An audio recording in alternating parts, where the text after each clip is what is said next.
security clearance yanked immediately. Joining us now, Jeremy Bash, an MSNBC national security analyst and former chief of staff to Leon Panetta at the CIA and the Defense Department, and also joining us, Elise Jordan, a former national security official under President George W. Bush, a speechwriter for Secretary of State Condoleezza Rice, and MSNBC political analyst. Elise, a couple of things here. Ted Lieu says felony.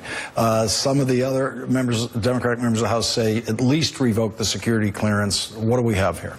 It's at the president's discretion. He can give anyone that he wants to work in his White House a clearance, essentially, which is why this is so tricky. The president has so much power to say who he wants to work in his administration. You look at already 6 White House staffers have left because they had their clearances revoked. He's not clearly doing that with Jared Kushner. And ostensibly, Jared Kushner has an interim clearance right now. He could have that clearance for a long time and still work in the White House and still have access to classified intelligence. What does interim mean in the clearance? An interim is while the FBI is still conducting the full-field background investigation.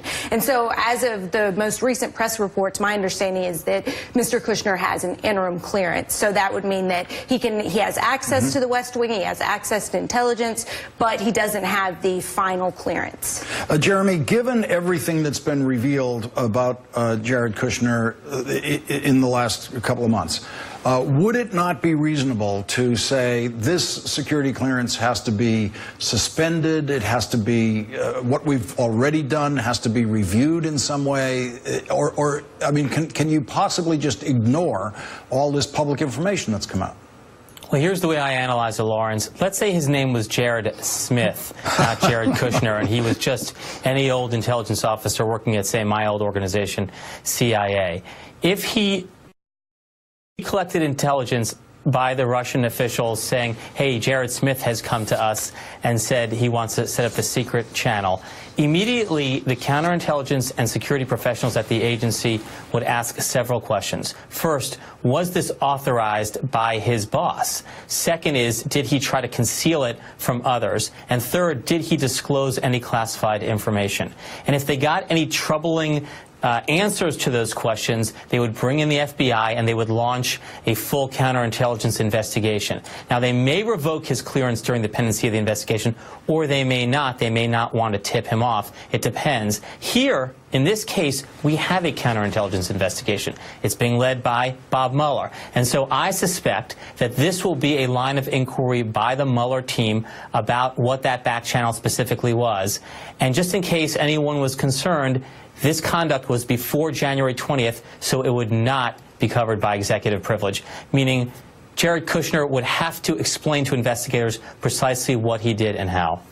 Elise, if you were working in the White House, what would you recommend to the president about this? Well, if this had been the Bush White House, this just wouldn't, this wouldn't. It's unimaginable. It couldn't happen. It's simply unimaginable. Let's just imagine for a second it does. I remember White House staffers being walked out after they had been working at the White House because something came up, something was discovered. You know, drug use, be it, you know, writing something in the past that maybe, you know, wasn't appropriate. People got their clearances stripped all the time and those privileges removed. This is simply a White House where he is family. He's not going anywhere. Jeremy, do you agree with that in the past these kinds of things would come up and you'd get your clearances stripped?